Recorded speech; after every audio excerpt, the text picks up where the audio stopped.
When the Twin Towers collapsed, it left a gaping hole in one of the world's most famous skylines.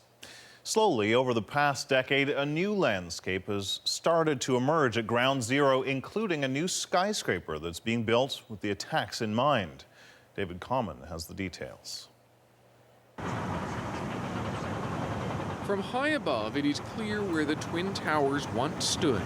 The square footprints now commemorative pools, engraved with the names of the dead. This outdoor memorial will open on the 10th anniversary of the attacks, and a year later, the museum will open its doors. Its centerpiece, the so-called survivor stairs, recovered from one of the towers. And behind this wall, the unidentified remains of hundreds of 9/11 victims. Other features include a damaged fire engine and this steel cross left standing in the rubble. We're very, very proud of what we've built here, and ready to so to speak, open the door and let the public in and let this place come to life again. One World Trade Center, the tallest of the replacement buildings, is still years from completion. This new World Trade Center building will end up being the city's tallest and also come with some security features other buildings here don't have. Blast walls downstairs, for instance, and wider stairwells for rapid evacuation. It speaks both to some of the lessons learned on 9/11, but also to the fact that this building remains a presumed target. What's basically created is a bunker, and once you get inside this core, you're safe. It's 2.5. Bill DeCunto proudly shows off World Trade Center 7, the first to be rebuilt after 9/11. Columns can be now taken out by some sort of event, and it doesn't affect the structural integrity of the building.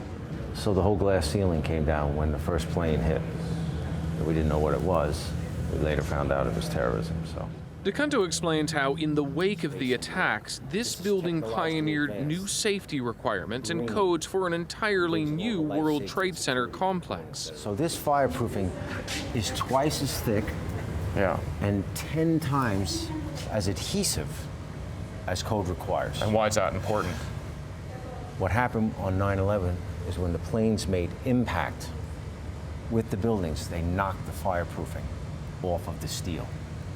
So the fireproofing couldn't do its job, it wasn't there anymore. And so the steel melted. Under the heat. And then the progressive collapse happened.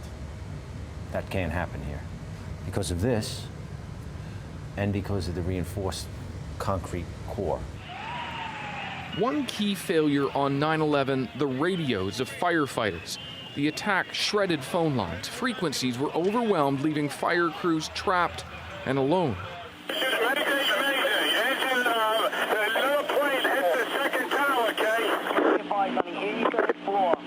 Room 8311, we have people trapped. Room 8311, 83rd floor.